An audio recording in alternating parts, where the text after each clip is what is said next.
I got a pay cut after landing the #1 investor in history with a $900 million deal. So I took it all back. Michael Carter never looked the part of a tech executive. Born in a small Rust Belt town in Ohio, where steel mills had long gone silent, his earliest memories were of cold winters, creaky floorboards, and a mother who worked 3 jobs to keep the lights on. His father, a former welder laid off when Michael was only 7, spent most of his time sitting on the porch with a blank stare and a bottle. For a boy like Michael, dreaming big was both an act of rebellion and survival. He didn't attend an Ivy League school or intern at any prestigious investment firm. His education came from night classes at a community college and later a scholarship to a mid-tier state university where he majored in electrical engineering. But it was during a guest lecture on renewable infrastructure that his trajectory shifted. The speaker, a visiting CTO from a growing startup, described a future powered by adaptive, intelligent energy systems. For Michael, it was like hearing the blueprint for a new world, one that didn't rely on the broken systems of the past. After graduating, he moved to California with nothing but an old sedan, a few $100s, and a list of companies scrawled in a notebook. Silicon Valley didn't welcome him.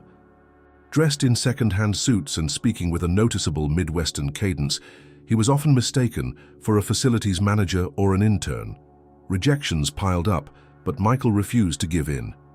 He survived on contract work, coding dashboards for solar panels and writing grant applications for startups too small to have real funding. His break came at a networking event he wasn't invited to.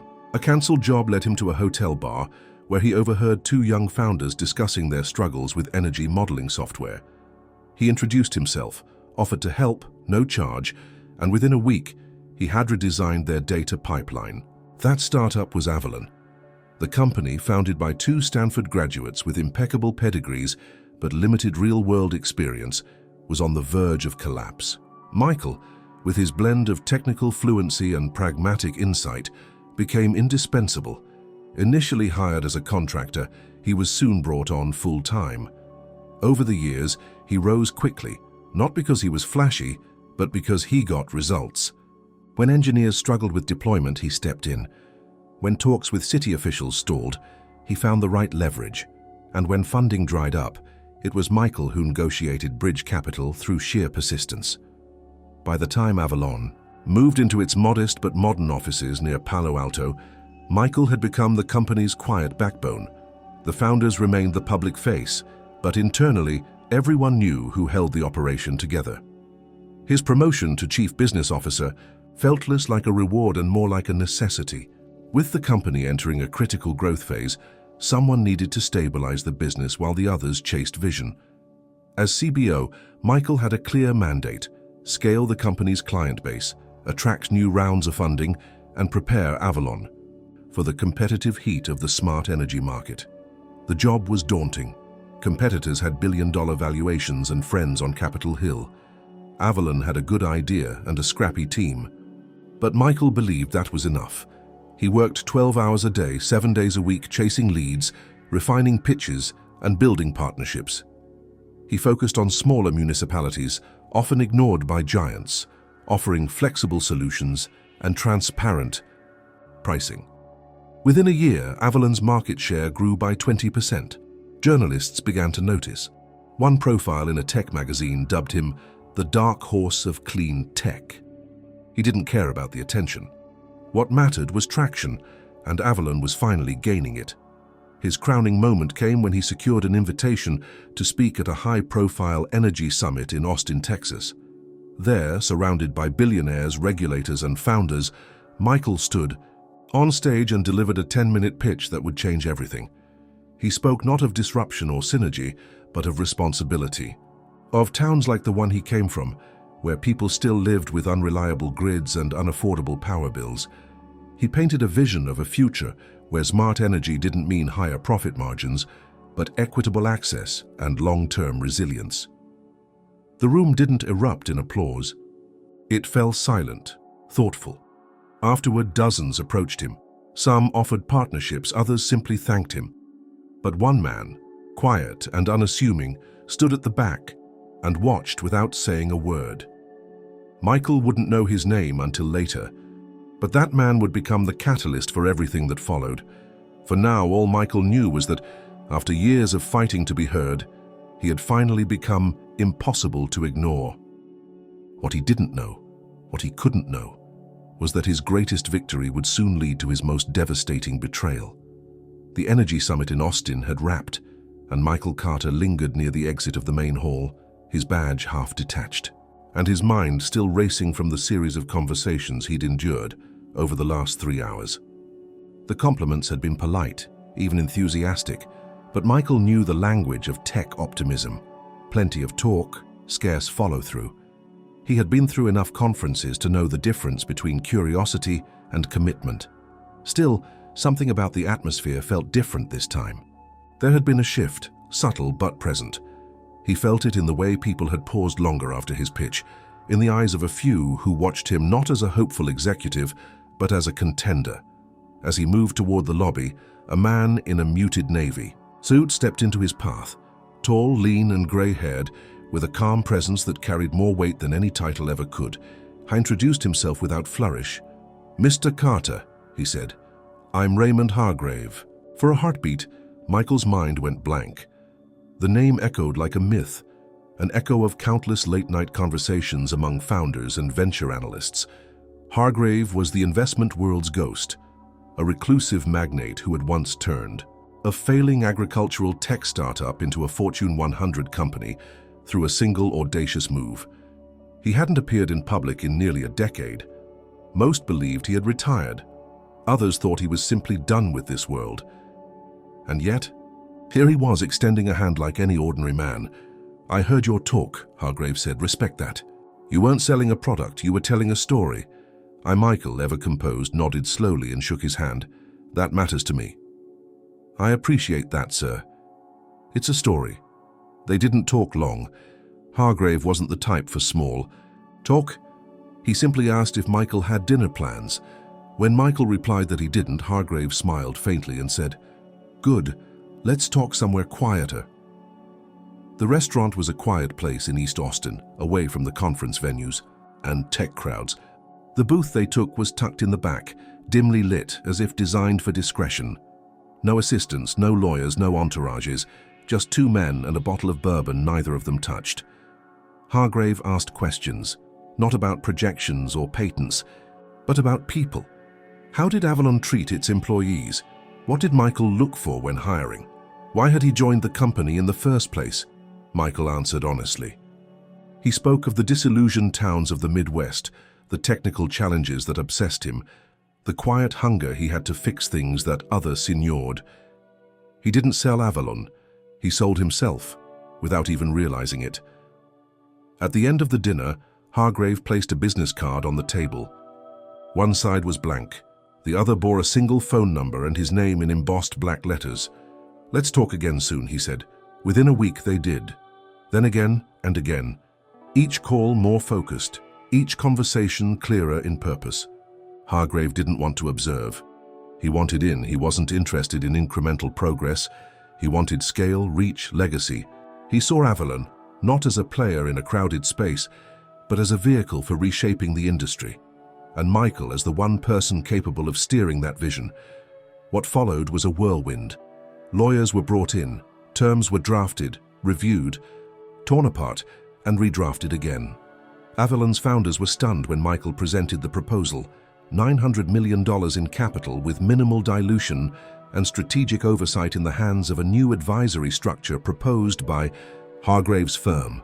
There were strings, of course, but they were golden threads, rare conditions tailored for long-term alignment, not control. The board was skeptical. They had never met Hargrave. Some doubted his legitimacy. But Hargrave's team moved swiftly, providing credentials, proofs of funds, and a due diligence process so rigorous it left no room for doubt. Within 6 weeks, the deal was closed. The news exploded within the industry. A sub-billion startup securing a near-billion-dollar infusion from a ghost investor was unheard of. Avalon became an overnight darling of the energy world. Journalists called it the return of the kingmaker. Analysts revised their models. Rivals scrambled to recalibrate. Internally, Avalon erupted in celebration. Champagne flowed, bonuses were whispered about, and the founders took to LinkedIn with humble brag posts and carefully worded gratitude. But in the center of it all stood Michael, equal parts elated and cautious. He had brokered the impossible. He had turned a late-night conversation in a hotel bar years ago into a financial milestone few could even imagine. For a brief moment, he allowed himself to breathe, to feel the weight of years lifted. In team meetings, he was applauded. In private, emails from old colleagues flooded his inbox with congratulations. Investors who once ignored him now requested coffee. Even the board, typically sterile and distant, expressed warm appreciation. Yet beneath the glow, Michael sensed something colder. It was subtle at first. One founder, once chatty and informal, now greeted him with clipped professionalism. Project leads who had once deferred to his vision began presenting alternate strategies without notice. Invitations to leadership. Syncs arrived later and less frequently. He told himself it was paranoia, the inevitable consequence of sudden change. But in the quiet moments, when the rush of the deal faded and the office lights dimmed, he couldn't shake the feeling that the very success he had delivered had triggered something else, something less celebratory. Still, he pressed on. He began planning the post-deal roadmap, aligning Hargrave's capital with their long-term infrastructure goals.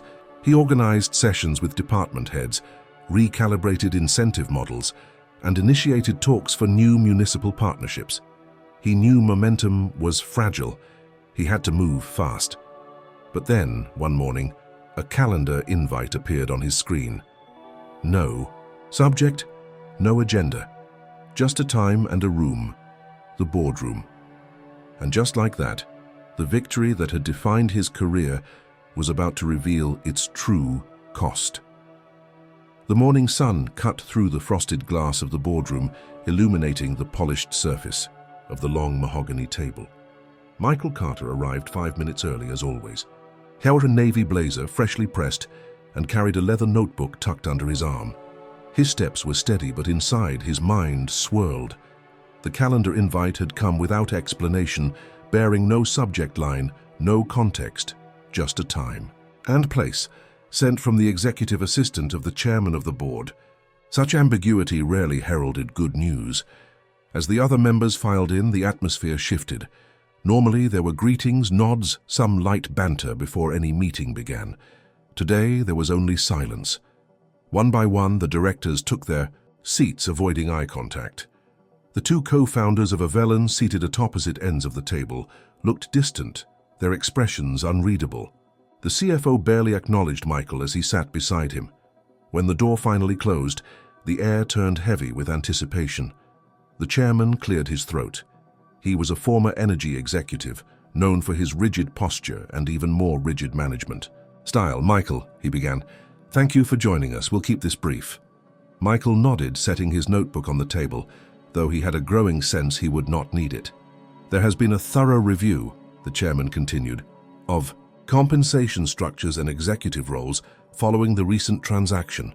While the Hargrave investment marks a significant milestone for Avalon, it also necessitates a strategic reevaluation of internal priorities and incentive alignments." Michael remained still. The words were clinical, rehearsed.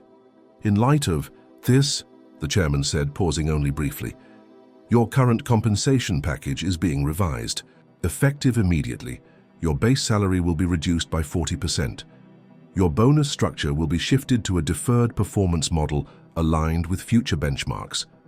For a moment, the only sound was the soft hum of the HVAC system overhead.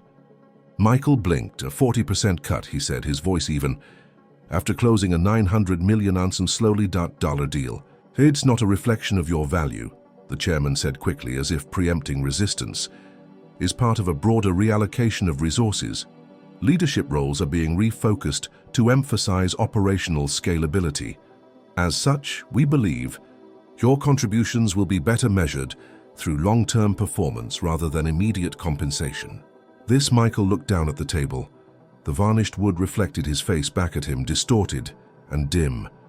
He didn't argue. He didn't protest. He simply closed his notebook, stood, and walked out of the room. Outside the boardroom, the corridors of Avellan felt narrower than before. He passed junior employees who nodded with admiration, unaware of what had just unfolded. He entered his office, closed the door, and stared out the window at the cityscape beyond. His fingers curled into fists, then relaxed. The initial reaction, shock, confusion, disbelief, faded quickly. In its place rose something colder, more precise. They had waited. Let him do the impossible, then moved swiftly to reduce his power. It wasn't about money. It was about position, influence, control. The salary cut was a signal, a message that he was no longer central to the company's future. For the rest of the day, Michael said nothing. He attended meetings, gave input, reviewed proposals. But inside he began mapping every angle, every variable. He knew the psychology of corporate betrayal. It never came with slamming doors or raised voices. It came dressed in numbers, cloaked in rationale, masked as strategy. But the result was always the same, their removal of threat. And now, Michael was that threat. Late that evening, long after most employees had gone home, he sat alone in his office staring at a printed copy of the contract Hargrave had signed.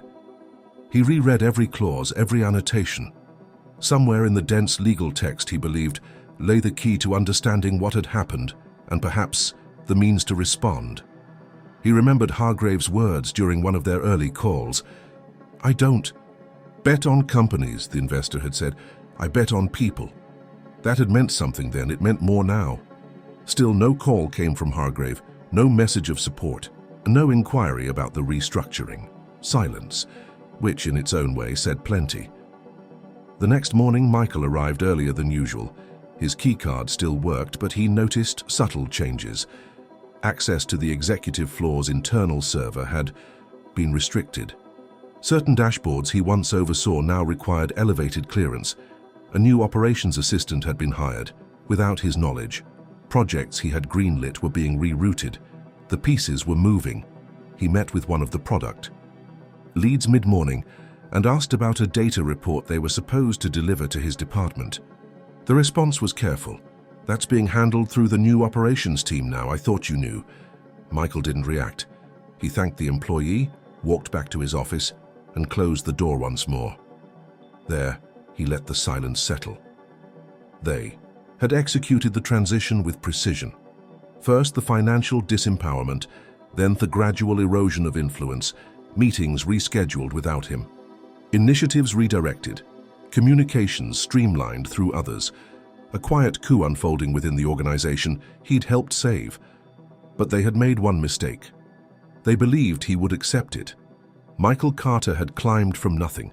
He had navigated the arrogance of gatekeepers, the doubt of investors, the indifference of institutions. He had built Avalon into a name that could attract Raymond Hargrave himself. And now he was being discarded, gently, discreetly, but decisively. That night, he didn't go home. He stayed in his office until the lights of the building shut off, automatically. At midnight, with only the glow of his desk lamp, he began again. Not from panic, not from desperation, from something far more dangerous, clarity. They had underestimated the wrong man. The days that followed unfolded with a slow, surgical precision that only deepened Michael Carter's isolation. Where once his name had elicited deference in corridors and quick nods of acknowledgement from junior staffers, now came a different kind of reaction. Quiet avoidance. Conversations fell silent when he approached. Meetings he used to lead were now being held without him. His calendar, once packed with strategic sessions, slowly emptied, replaced with innocuous updates and logistical follow-ups. The walls of Avalon, walls he had helped fortify, were closing in, and he could feel it. The two co-founders, men who had once called him indispensable, who had leaned on him during investor calls and project negotiations, now kept their distance. They no longer invited him to coffee debriefs after leadership meetings or consulted him on product direction. Every time he attempted to engage, the responses came with polite evasion. "Let's circle back later. That's being handled through another channel. Appreciate your input. We'll take it under advisement." They were dismantling his presence without confrontation, dismantling his role without acknowledgement. One morning, he walked into a bi-weekly product alignment session only to find his access badge denied at the meeting room door. A junior engineer, flustered, told him the session had been moved. He wasn't informed. Another time, he received a vague email noting a transition in project oversight for the urban energy deployment pilot he had designed. When he followed up for clarity, the reply came from the internal legal team citing procedural changes based on evolving strategic frameworks. It was a smokescreen, and he saw it clearly. They weren't just cutting him out, they were erasing him. His title still read Chief Business Officer. His desk still bore the plaque with his name. But in every meaningful way, Michael was being hollowed out. The projects he had brought to life were now branded under new leads. Internal documentation no longer listed him in key acknowledgements. Even communications with Hargrave's liaison were being rerouted through a newly formed strategic partnership team that answered directly to the board. The message was clear. He had served his purpose. He had been the bridge, the connector, the salesman who delivered the crown jewel. And now, with the prize in hand, the company was discarding the structure used to reach it. Avalon didn't need Michael Carter anymore, or so they believed. He tried to talk with one of the co-founders in private, catching him near the elevator late one evening. The man was cordial but guarded. Michael asked directly, "What's going on here?" The founder smiled thinly, offered a vague comment about organizational growing pains, and slipped away as the elevator doors closed. Another attempt with the head of engineering, a woman Michael had mentored from her first day, yielded only nervous glances and a hurried excuse. "I can't be in the middle of this, Michael," she said. "It's out of my hands." It was happening everywhere. Eyes that once looked at him with trust now looked away with guilt or calculation. Even his office had changed. Subtle things, a new nameplate on the neighboring door, formerly a storage space, now an operations office with a direct line to the COO. Requests for IT support went unanswered longer. Invitations to off-site strategy retreats never arrived. It was a purge by omission, a slow bleeding of relevance, and it was working. Michael began documenting everything. He took notes during conversations, printed emails, tracked changes to project. Documentation. Not out of paranoia, but necessity.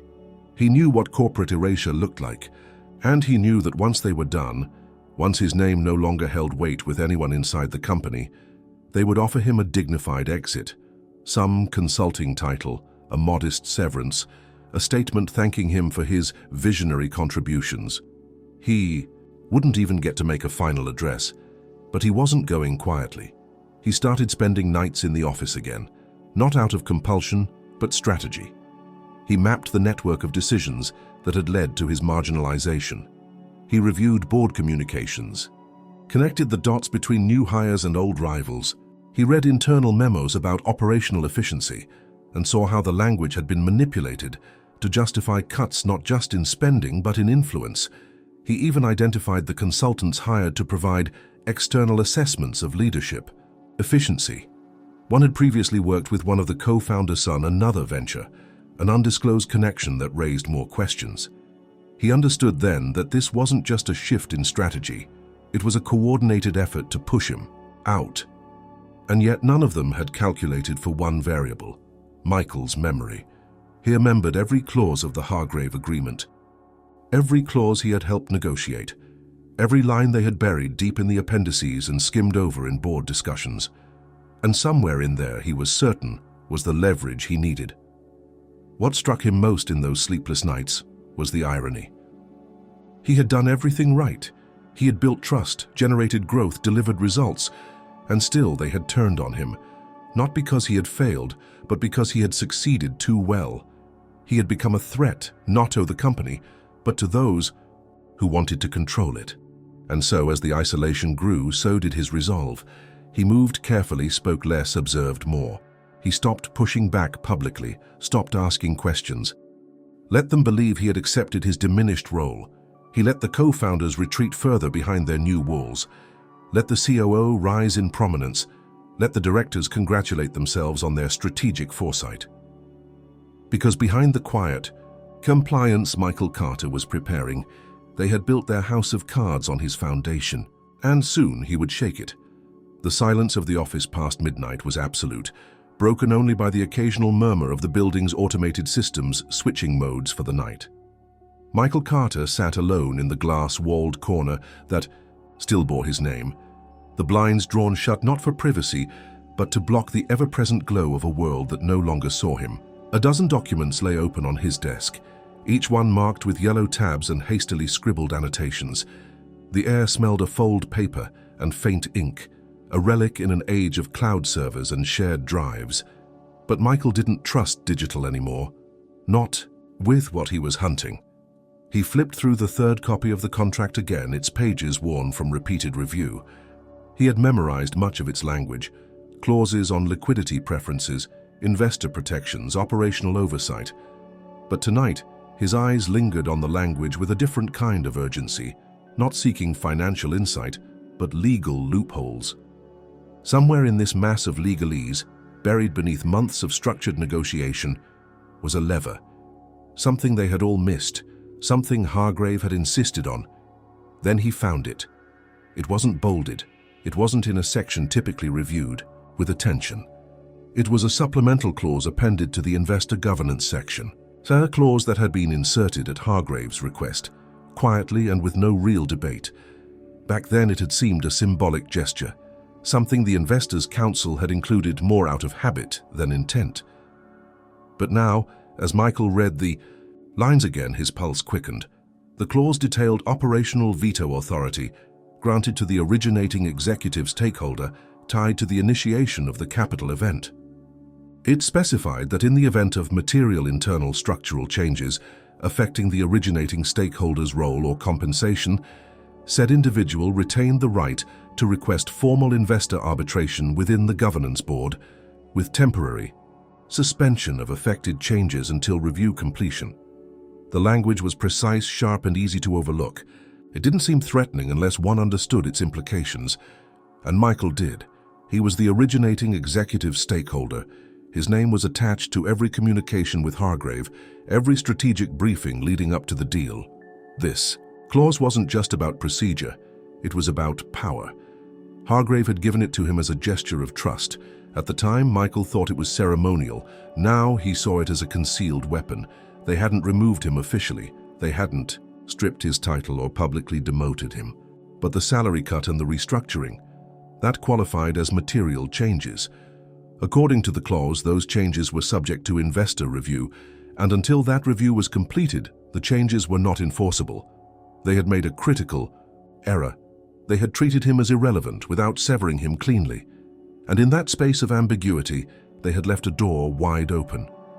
Michael stood and walked to the window, pulling the blinds slightly to peer out into the city's dark skyline. The streets below were empty, the towers quiet, but in his mind the machinery of Avalon was still in motion, an empire of code and ambition that now balanced on a single overlooked provision. He didn't act immediately. He knew the clause alone wouldn't save him. It was a trigger, not a weapon. He needed to build the rest. That meant collecting evidence, allies, and above all, timing. The following day, he returned to work as if nothing had changed. He responded to messages, attended minor meetings, and made no mention of the clause. But behind the scenes, he began laying the foundation. He started with legal, not the firm representing Avalon. They were fully under board control. Instead, he reached out to an old acquaintance, a corporate attorney with a history of navigating messy governance disputes. Their meeting took place at a nondescript diner 2 towns over, where they spoke over coffee and stacks of redacted documents. The attorney confirmed what Michael had suspected. The clause was legally sound and enforceable. Then came the internal reconnaissance. Michael began compiling a timeline of decisions that led to his marginalization, cross-referencing them with internal communications, some of which he accessed through shared links not yet revoked. He built a digital archive, storing evidence in encrypted folders, organized by relevance, salary restructure, project reassignment, access limitations, unauthorized reallocation of resources. At night, he returned to the office, always after hours, always discreet. He worked alone, reviewing deployment logs, searching for discrepancies in operational reporting. He was not just fighting for his role anymore. He was preparing to expose what he believed was a deliberate campaign to alter the company's governance. For personal gain, an effort led by a small circle seeking to consolidate control before Avalon's next valuation spike. He noted irregularities, communications that hinted at premeditated exclusions, budget reallocations made without board disclosure, whispered plans for spin-offs. The deeper he looked, the more he found. Still, he kept quiet. He knew the clause gave him the right to initiate an investor review, but triggering it too early without full understanding of what he was up against would only backfire. He had to gather more, build pressure, and force them to make the next move.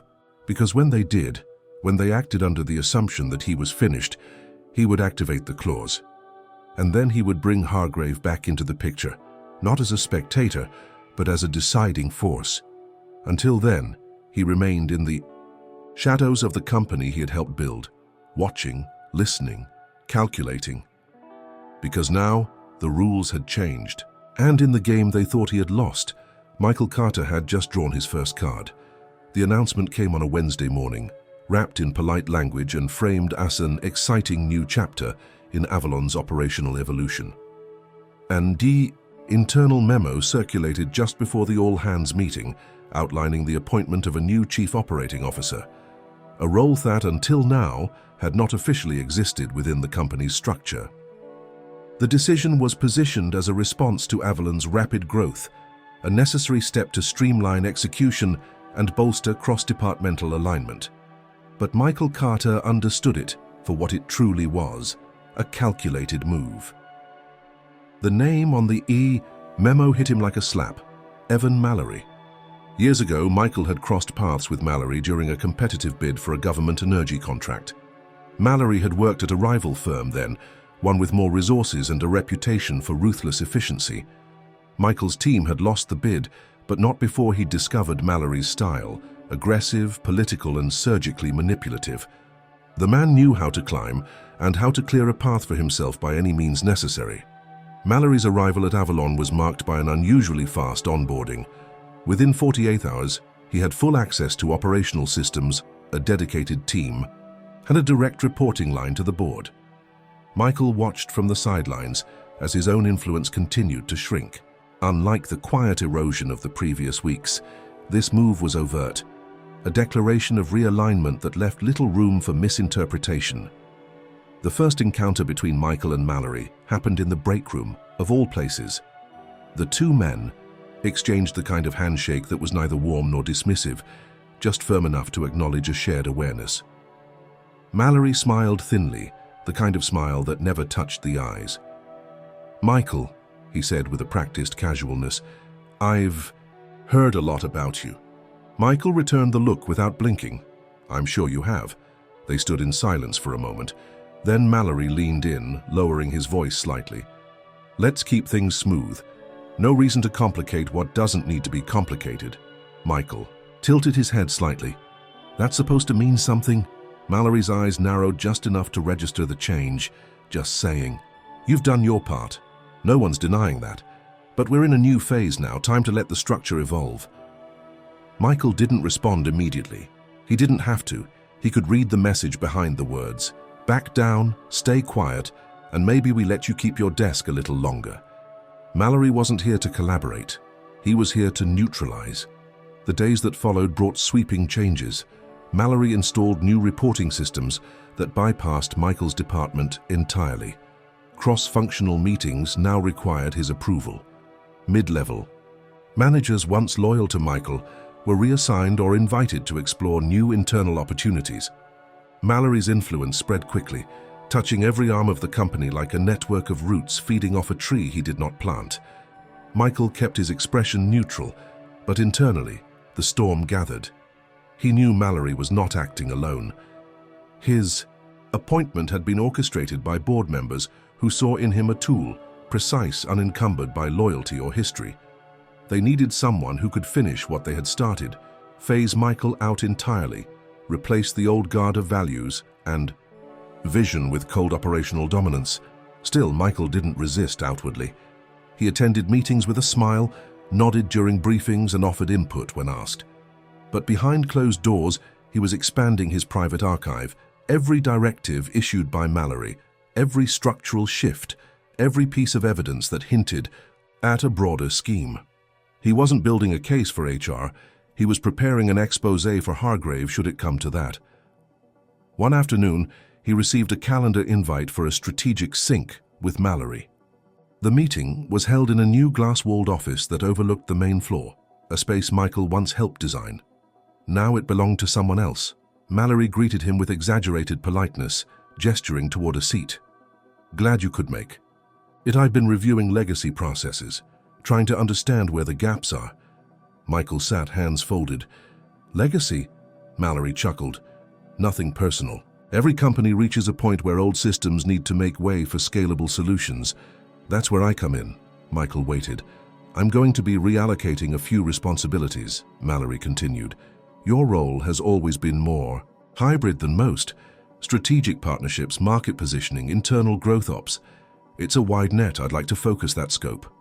Meaning? Meaning, let's concentrate your efforts where they have the most symbolic impact. External relations. Advisory presence. That kind of thing. The operational core will shift to my office. Michael leaned forward slightly. "That's not a reallocation. That's a demotion." Mallory smiled again. "Lanes. It's structure, Michael. Nothing more. Every organization needs clear." There it was, plainly spoken. The final partitioning. Mallory wasn't interested in cooperation or transition. He was eliminating ambiguity, transforming Michael from a leader into a figurehead. Michael stood slowly. "Structure, huh? Just make sure yours can hold the weight." Mallory didn't respond. He didn't need to. The balance of power had been declared. What neither of them acknowledged in that moment was that Michael already held something Mallory didn't know existed. A clause, a legal trigger, and the full backing of the man whose money had made all of this possible. But for now, he left the office quietly, letting the door close behind him with a soft click, because soon it would be Mallory hearing the sound of doors closing. Only then, they wouldn't be his to open again. Michael Carter understood that confrontation was a dead strategy. Open rebellion would only validate the narrative they were crafting around him, that he was obsolete, resistant to progress, emotionally attached to a version of Avalon that no longer existed. So instead of fighting overtly, he shifted his approach. Quietly, surgically, he began to move pieces across the board, setting up a counteroffensive that no one would see coming until it was too late to stop. The first step was Hargrave. Michael reached out not through official channels, but through an encrypted message routed through a secure platform they had used only once before, during early-stage negotiations. The message was brief. Operational clause triggered. Details. To follow. Personal review requested, Carter. He knew Hargrave would understand the implication. That clause had been designed not for emergencies, but for betrayals, the kind that unfolded in boardrooms behind frosted glass, while he waited for a response. He turned inward, not to the board, not to senior leadership, but to the people who actually made Avalon work. The engineers, the data scientists, the analysts, the logistics teams. Many of them had once reported to him, directly or indirectly. Many of them still remembered who had defended their budgets when funding was tight, who had advocated for real equity distribution before it was popular, who had listened. These weren't executives or managers with stock options tied to political wins. These were builders, and builders remembered. Michael didn't schedule meetings, he didn't send emails. He ran into people in the hallway, stopped by workstations late at night, brought coffee to teams working overtime. In each interaction, he planted questions, not accusations. "You still seeing the same access to sources? Any shifts in project priorities since Mallory took over? You think the core mission is holding, or are we veering off? People?" Responded cautiously at first. But Michael's tone was never bitter. He didn't sound like Ammon seeking vengeance. He sounded like someone still trying to protect something fragile. That authenticity disarmed them. Slowly, patterns began to emerge. Confusion about decision chains, disjointed priorities, promises made by Mallory's new team that were already being broken. He documented every story, every pattern of mismanagement, not to weaponize it yet, but to understand the scope of what had been done to the company in the span of weeks. Then came the allies. Not all who listened were ready to act, but a few were. A systems architect in charge of back-end energy load simulations, a financial analyst who had quietly noticed internal audits being overridden, a product manager whose reports had been edited before, being presented to the board. These people didn't want power, they wanted the company to survive, and they trusted Michael because he never asked for more than they could give. A comment here, a data point there. Enough to start building the T, skeleton of a case. Hargrave responded on the fourth day, a single sentence. Proceed with discretion. Full review will follow. Use your lever. It was authorization without ceremony, and it meant Michael now had permission to act within the full rights of the contract clause, including initiating internal arbitration, freezing contested changes, and compelling a temporary halt to specific operational restructures. But he didn't activate it yet. Not fully. He wanted them to feel safe, to believe they had already won. He continued his silent campaign. In one meeting, he praised Mallory's clarity of vision while asking subtle questions about strategic overlaps that exposed inconsistencies. In another, hesked a seemingly innocent question about why certain urban pilot programs were delayed, knowing full well the answers would reveal misallocation of funds. His goal wasn't to undermine directly, it was to let them reveal themselves. The more they talked, the more they believed he was defeated, and the more they spoke, the more evidence they gave him. The final part of the play was control of narrative. He began drafting a document, not for the public, not yet, but for the internal stakeholders who still had voting power. A detailed timeline of decisions, outcomes, contradictions, and governance violations, all built around one central thesis: that Avalon's leadership had deviated from its mission not through incompetence, but through calculated shifts of control. The document wasn't inflammatory, it was clinical, objective, impossible to refute. He called it continuity. As he wrote, he thought of the early days when the company had operated from a rented basement in Menlo Park. He remembered arguing over whether they could afford a second server, sleeping on a cot beside the early prototypes, washing dishes in a janitor's closet turned kitchenette. The mission had been real then, not a slogan, but a purpose. And that purpose was still worth fighting for. Now, with his case nearly built, with quiet support gathered from the inside and Hargrave aligned in the background, Michael stood on the edge of his next move. Not as an executive stripped of power, but as a founder in all but name. A founder betrayed by the very machine he'd helped create, but not yet defeated, because the silent play was no longer about survival. It was about reclamation. It happened on a Thursday afternoon, just after a particularly uneventful executive alignment meeting. Michael Carter returned to his office to find his access card blinking red at the scanner. He tried twice more, then stepped back, eyes narrowing. Across the hall, the receptionist pretended not to notice. Within minutes, 2 members of internal security approached him, not with aggression but with rehearsed civility. They informed him that per directive from the board, his access was temporarily suspended pending an internal compliance review. He was escorted from the executive floor without incident, without confrontation. But the message was unmistakable. Someone had moved against him. He knew immediately it wasn't a coincidence. The timing was too precise. His quiet inquiries, the slow alignment of internal support, the early signals he had sent toward Hargrave, someone had seen just enough to grow uncomfortable. Someone had decided it was time to neutralize the threat before it evolved further. He walked out of the building, pockets empty, phone left behind, laptop locked. The sky was flat and gray. He didn't look back. Back at his apartment, he sat in the dark, the contract spread across his table once more, this time joined by a second document, his continuity dossier. The document was finished. All names redacted for now, all events documented with dates, sources, and specific violations. Someone had seen a piece of it. That was the only explanation. and he knew exactly how it had happened. Trust was always a gamble. Even in the most cautious operations, some bridges had to be crossed with the hope that the other side wouldn't collapse. One of his allies, someone he had believed in, had cracked. Whether out of fear, ambition, or manipulation, someone had delivered part of his plan to the board. Not enough to reveal the full scope, but enough to sound the alarm. At first, the betrayal stung. Not because of the setback, but because it confirmed what he had always feared. That in the vacuum of corporate loyalty, even the most principled could become instruments of survival. But the emotion passed quickly, replaced by something colder: satisfaction. Because the betrayal, ironically, confirmed the threat he had become. They hadn't waited for a formal confrontation. They had jumped early, exposed themselves. That fear was leverage, and more importantly, the clause remained active. By initiating structural changes under the guise of an internal review, without prior arbitration as required by the Hargrave clause, the board had crossed a legal threshold.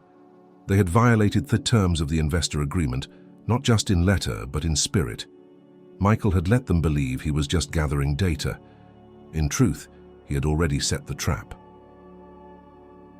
Within 24 hours, Hargrave's counsel delivered a formal notice to Avalon's general counsel, invoking the operational clause.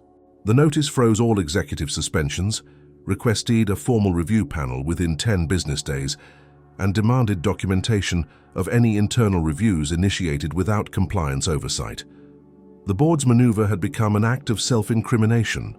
Michael watched the reaction unfold from a distance. He had eyes inside, people who reported without prompting what was being said in closed meetings. Panic, confusion, legal reviews scrambling to assess exposure. Some board members furious that the suspension had occurred without consensus.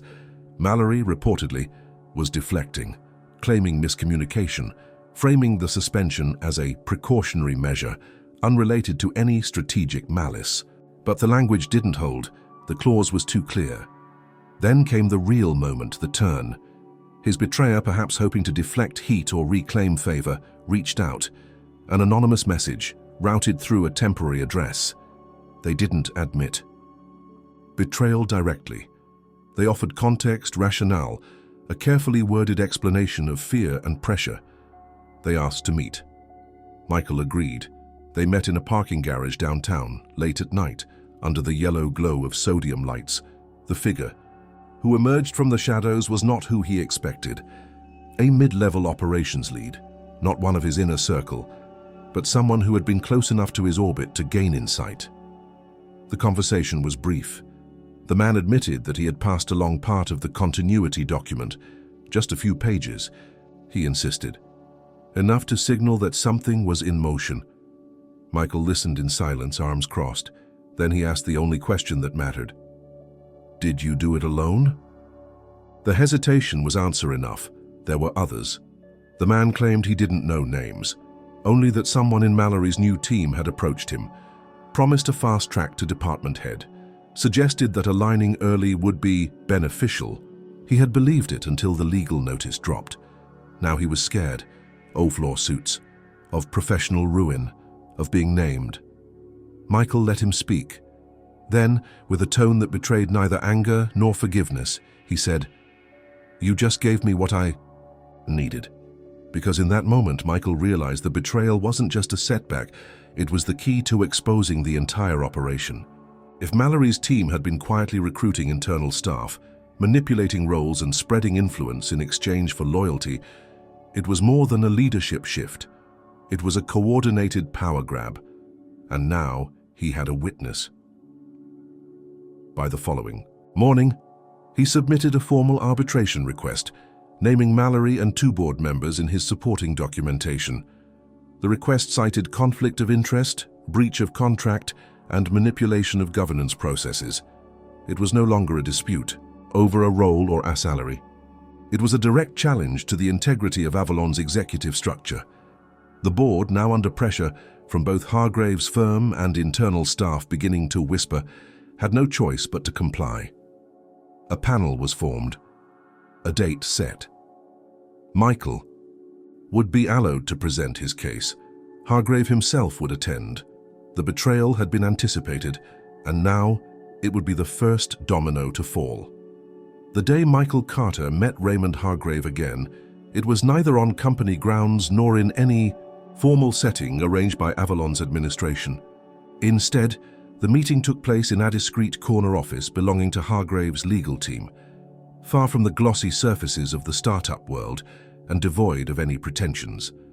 The room was quiet, austere, lit by a single floor lamp and the soft, grey light of the overcast afternoon filtering through tall windows. Hargrave was already there, seated in a high-backed leather chair, eyes fixed on the view beyond the glass, where the city sprawled in tangled intersections and steel frames. Michael entered without a word and closed the door behind him. Hargrave didn't rise. He gestured toward the seat opposite. For a long moment, neither of them spoke.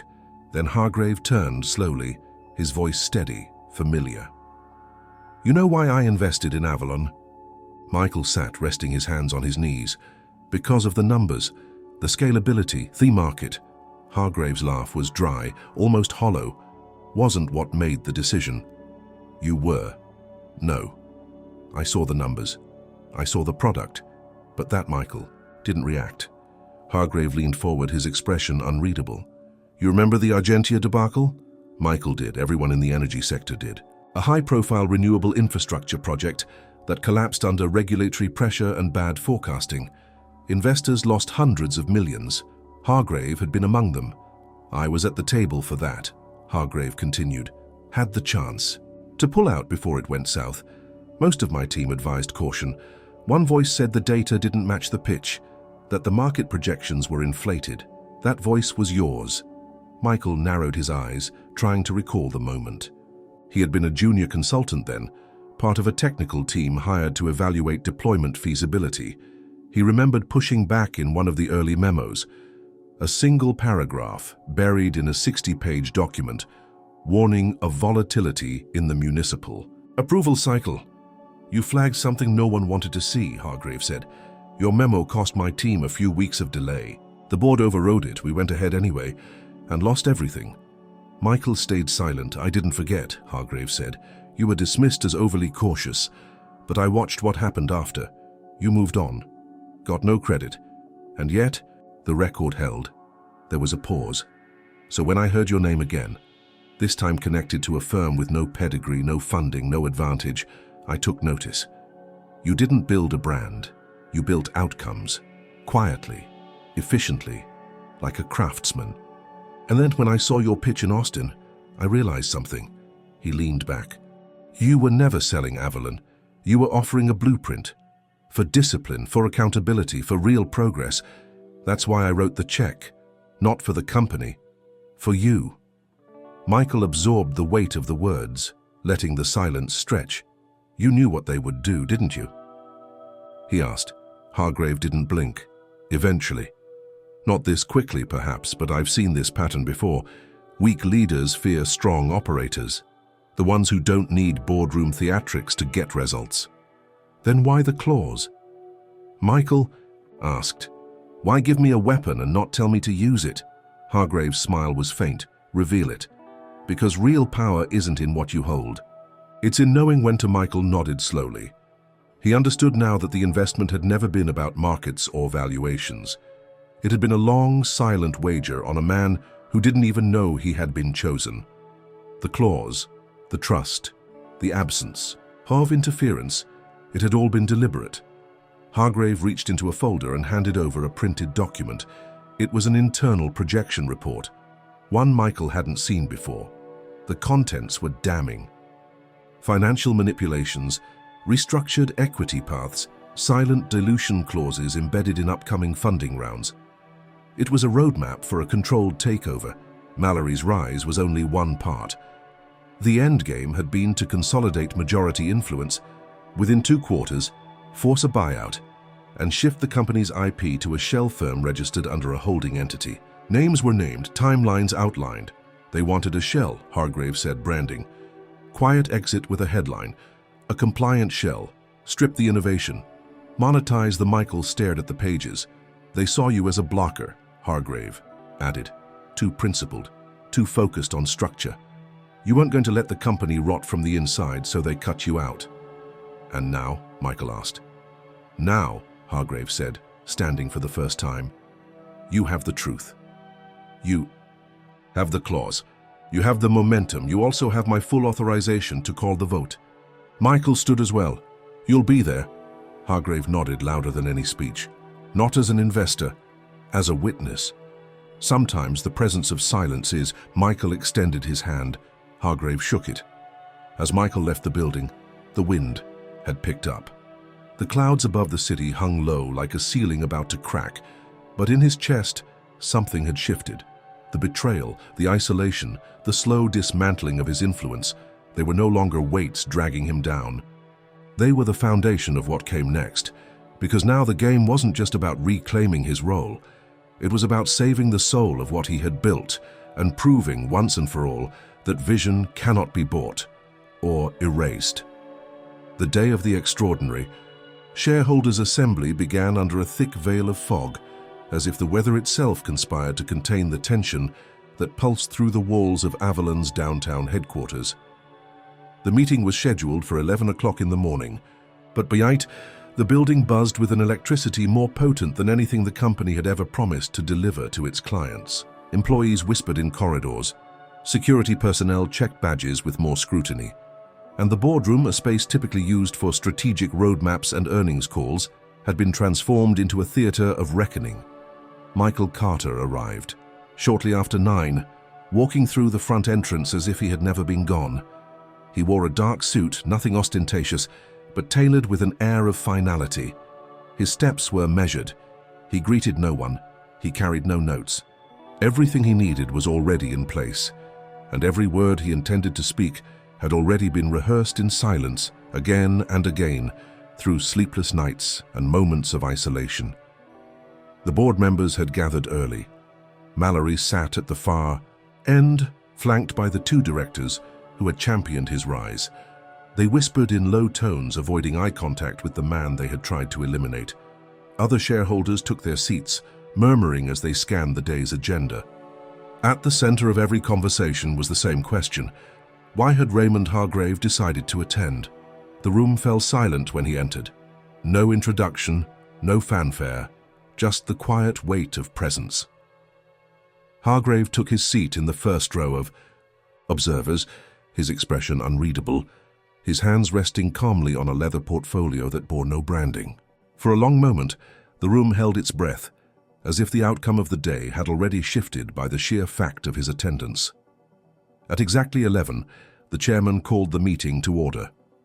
Per the investor clause invoked by Mr. Carter, he began, voice taut, this special assembly has been convened to review governance decisions and recent structural changes. Mr. Carter has requested the opportunity to present a motion for leadership restructuring. As per protocol, he will have the floor. Michael stood slowly. He didn't raise his voice, he didn't pace or gesture theatrically. He simply began. For the past several months, he said, I have watched the company I helped build transform from a mission-driven organization into a hollow engine of internal maneuvering. The change didn't happen overnight. It came in increments. A reallocation here, a strategic realignment there, but the cumulative effect has been the erosion of transparency, the suppression of dissent, and the silent consolidation of power. He paused, letting the weight settle. Today I'm not here to reclaim a title. I'm here to confront a pattern, one that, left unchecked, will turn Avalon into a shell company, stripped of its integrity, its people, and its future. He clicked a remote, and the screens behind him lit up. Slide after slide, he presented evidence. Redacted emails, time-stamped documentation, organizational charts showing how teams had been dissolved or rerouted under Mallory's command. Financial, projections with altered assumptions, policy decisions made without board votes. He unveiled the internal report titled Continuity, walking the assembly through a timeline of missteps that culminated in a planned acquisition maneuver designed to offload Avalon Score assets into a secondary holding company, leaving the rest to dissolve under pretense of strategic pivot. Then he showed them the clause. He read it aloud, line by line, and detailed how every step of his marginalization had violated it. The operational veto authority granted by Hargraves Capital was not ceremonial. It had legal teeth, and it had been ignored. "I was not removed because I failed," Michael said. "I was removed because I would not comply, because I would not allow this company to become just another cautionary tale of greed disguised as growth." He turned to the board. "My motion is simple. I propose the immediate removal of Chief Operating Officer Evan Mallory. I propose a full review of all board decisions made during the last fiscal quarter. And I propose the creation of an independent ethics oversight committee to monitor internal governance moving forward." The silence was absolute. Then Hargraves stood. No one had asked him to speak. He didn't request permission. "When I invested in Avalon," he said, "I did not invest in a brand or a promise. I invested in one man's discipline, in his refusal to cut corners, in his capacity to say no when others said yes for convenience." He looked at Mallory, then at the board. "What I've witnessed in the past few weeks, what has come to light today, confirms a betrayal of that investment. Not financially, ethically, strategically. The kind of betrayal that turns innovation into manipulation." He turned back to the room. "If this motion is not passed," he said, "I will withdraw all remaining capital. I will initiate legal proceedings to reclaim control of my investment, and I will ensure that no legitimate firm in this sector ever considers Avalon a trusted name again." He sat. The vote took place immediately. Each shareholder registered a response on a digital tablet. As results populated on the central screen, it became clear that the tide had turned. By the time the final count appeared, Mallory was already gathering his things. The motion passed. Michael didn't smile. He didn't exhale. He simply nodded once, then sat down, folding his hands in front of him, because this wasn't a triumph. It was a restoration. And the work of rebuilding was only just beginning. In the hours following the shareholders' vote, the atmosphere inside Avalon shifted with a clarity that only seismic events can bring.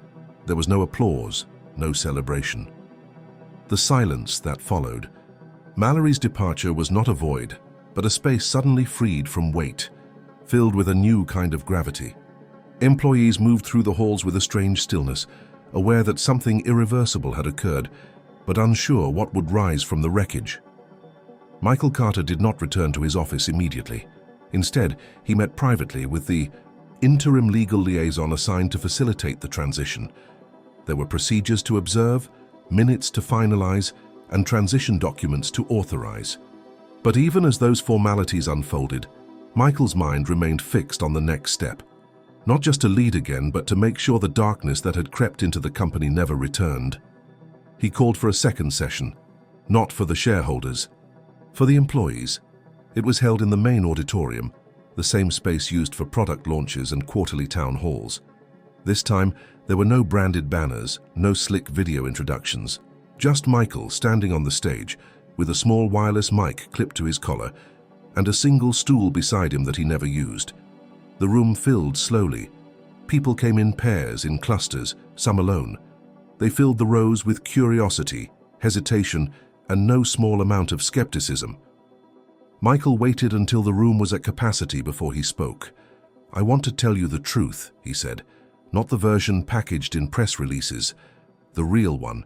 He began with the day of the investment, the celebration that had masked a series of decisions made without transparency. He explained how the restructuring had been designed to remove obstacles, and how he had been one of them.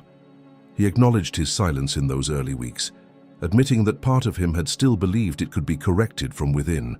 But then, without dramatics or self-pity, he described what followed. The surveillance, the strategic exclusion, the betrayal. He spoke of the clause. Of the moment he realized that survival would not be enough, and then with deliberate calm he revealed the evidence. Screens behind him lit up, showing snippets of internal memos, private messages between Mallory's team and external consultants, and financial trails pointing to a covert plan to shift company assets into private holding vehicles. The scale was staggering. Product teams had been misled. Financial projections had been altered to benefit a select few. Internal reports had been scrubbed of risk indicators before being submitted to the board. Then came the final piece. Michael displayed a series of voice recordings, legally obtained, submitted to compliance, now cleared for internal use. In them, two former executives discussed their endgame openly. They spoke of waiting until the next valuation round to cash out. They joked about how easily loyalty could be bought when people were uncertain. And most damningly, they referenced the attempt to provoke Michael into quitting, calling him too stubborn to break, too inconvenient to keep. The auditorium was still. Some employees stared at the floor. Others looked at each other with expressions of disbelief and anger. A few had tears in their eyes, not out of shock but out of the sickening recognition that they had been made pawns in a game they never knew they were playing. Michael let the silence linger. Then he said, "I didn't come back to reclaim a seat. I came back to protect what we built. Not the walls, not the logo, the mission. The belief that intelligence and integrity could coexist in innovation. If we lose that, we lose everything." He stepped off the stage without waiting for applause. There was none. Only the sound of people rising to their feet, not in ovation but in motion, moved by purpose. Conversations began immediately, not about blame, but about rebuilding. Over the next 72 hours, the company became a hive of activity. A voluntary audit committee was formed. Employees began submitting documentation of inconsistencies they'd witnessed. Teams once fractured by internal rivalry began reuniting under a new directive to recenter Avellan's vision on real solutions, not market optics. Several mid-level managers resigned, some quietly, others after being presented with evidence of their participation in the covert restructuring. Those who stayed did so with a clear understanding that the era of silent complicity was over. Vendors and partners, previously hesitant in light of the leadership crisis, began to re-engage. Hargrave's name still carried weight, but it was Michael's integrity that now anchored the company's reputation. By the end of the week, the board, under pressure from both internal momentum and external scrutiny, voted to approve a full governance overhaul. Term limits were established. Transparency. Protocols were implemented. A new role, Chief Ethics Officer, was created, reporting directly to the employee-elected Oversight Committee. Michael declined to resume the title of Chief Business Officer. Instead, he stepped into an interim executive leadership role with one goal: to stabilize, then step back. "I'm not here to lead forever," he said in a company-wide email. "Does lead, leads with integrity. I'm here to make sure whoever he kept his desk, he kept his hours. But he no longer worked for power, he worked for proof that a company could correct its path, that redemption was possible not just in theory, but in practice. Avalon would never be the same again, and that was exactly the point. The months that followed the reckoning were not marked by triumphant headlines or press tours. They were filled with quiet work, long hours, and an intense introspection that touched every corner of Avalon. For Michael Carter, it was not a period of vindication but of labor, a deliberate reconstruction of something far more complex than a business model. He was tasked not with expansion or market domination, but with healing a culture, realigning purpose, and restoring trust. One of his first official acts as interim CEO was the dismantling of the executive corridor, the floor that, once separated, leadership from operations, was reopened. Walls were removed, offices turned into shared workspaces. No more private lounges, no hidden conference rooms. The message was unmistakable. Leadership would no longer sit above, but beside. He met with every department, not through PowerPoint briefings or scripted appearances, but in open forums where anyone could speak. Engineers, analysts, support staff, they all had the floor. And when they spoke, Michael listened. He took notes. He asked questions. He challenged assumptions. And when necessary, he apologized. Michael responded by redrawing the organizational structure from the ground up. Teams were restructured not around efficiency charts, but around projects that aligned with core impact goals. Cross-functional units were established to reduce bottlenecks and eliminate silos. Every role was redefined with clear, mission-oriented outcomes. Promotions were no longer tied to tenure or politics, but to contribution and mentorship. Then came the equity shift. Michael introduced a new equity model. Not retroactive bonuses for survival, but forward-facing ownership based on collective achievement. Every employee, from custodial staff to lead developers, received shares. The new system was transparent, tiered by performance metrics that were voted on by peers, not just managers. It wasn't charity, it was correction. Hiring changed too. No more prestige-driven resumes. Michael initiated a blind recruitment process that emphasized problem-solving and value alignment over alma mater or referral pedigree. External consultants were phased out, replaced by internal task forces with rotating leadership. The goal was not just diversity in demographics, but in thought, in background, in voice. Through all this, Hargrave remained present but distant. He sent a single message to the company after the reconstruction plan was publicly posted. "You are building what others fear to imagine. Stay steady." That was all. It was enough. In the midst of this transformation, Michael began to recede. From visibility, he delegated more, encouraged others to present in leadership summits, invited mid-level managers to strategic planning sessions. Slowly, he began to unbuild the mythology that had grown around his persona. Because what he had learned through his exile was that systems should not hinge on saviors. Still, not all wounds closed easily. External perception remained fragile. Some former partners still hesitated. A few board members, though neutralized in power, maintained passive resistance. And internally, there were still pockets of doubt, whispers in corners about whether the change was permanent or performative. Michael addressed these not with defenses but with consistency. Every policy change was documented and explained, every mistake acknowledged publicly, every win attributed collectively. He instituted a quarterly failures forum where teams presented projects that had fallen short, not to shame, but to learn. He attended everyone. Meanwhile, Avalon's product, its actual reason for existence, quietly surged forward. Freed from the chaos of internal sabotage, the engineering teams began shipping again. New municipal contracts were signed. A pilot program in Detroit reached 98% uptime, a record for smart grid integrations. The company's machine learning division unveiled an energy forecasting model that surpassed all previous benchmarks. And through it all, Michael refused media interviews. He declined invitations to speak at conferences. He didn't rebrand, because reconstruction wasn't about optics, it was about architecture. Then, 6 months into his interim term, Michael called a company-wide meeting. The tone was different from previous gatherings. Anticipation filled the room. He stood on stage, a simple file in his hand. "I've spent most of my time here fixing what we let break," he said. "And now that the foundation is stable, it's time to do the hardest thing a founder in all but name can do. Let go." He explained that a new CEO would be appointed, someone selected by an internal panel that included employees from every level.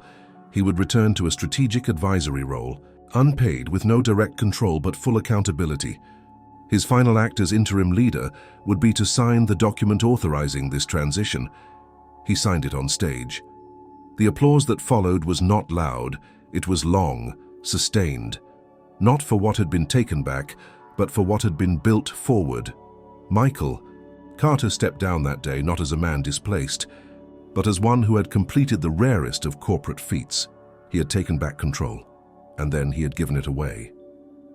2 years after the storm that almost destroyed Avalon, Michael Carter sat across from a journalist in a small sunlit conference room far from the heart of the company he had once saved. The space was modest, no logos on the walls, no assistant hovering nearby, no sign of performance. It was the kind of place that said the conversation mattered more than the setting. The journalist, sharp-eyed and deliberate, had requested the interview for a retrospective piece on corporate redemption. Avalon had become a symbol not of resilience, but of principled reconstruction. Its technology now powered energy infrastructures in over 30 American cities. Its predictive systems were being integrated into international development projects. And perhaps most notably, it had refused every acquisition offer that came its way. "You've received multiple awards," the journalist said. "Ethics. You rarely comment on them. Why?" recognitions for innovation, leadership. Michael leaned back in his chair. His hair had grayed slightly and his voice carried a calm that came only from having nothing left to prove. "Because awards are outcomes," he replied. "What already did. They don't change what matters. They only reflect," the journalist pressed further. "When you were pushed out, when they cut your salary, stripped your influence and tried to erase you, you didn't fight back the way most people do. You played a longer game. You waited. You exposed. And then you gave it all away again. Why?" Michael paused. Outside the window, a quiet street stretched toward the skyline. He considered his words carefully, not for effect, but for truth. "I only took back what was mine," he said. "What I built, what couldn't be stolen." He didn't elaborate. He didn't need to. What followed after that infamous chapter had not been a second rise, but a quiet expansion. Michael never returned to the day-to-day operations of Avalon. Instead, he used his new position as strategic advisor to shape a broader ecosystem of support around the company's mission. He helped launch a non-profit accelerator for clean tech startups led by underrepresented founders. He became a mentor to teams struggling to balance ambition with ethics. His phone rang often, not with offers but with questions, and he answered them, always, with clarity and humility. Inside Avalon, the new leadership thrived.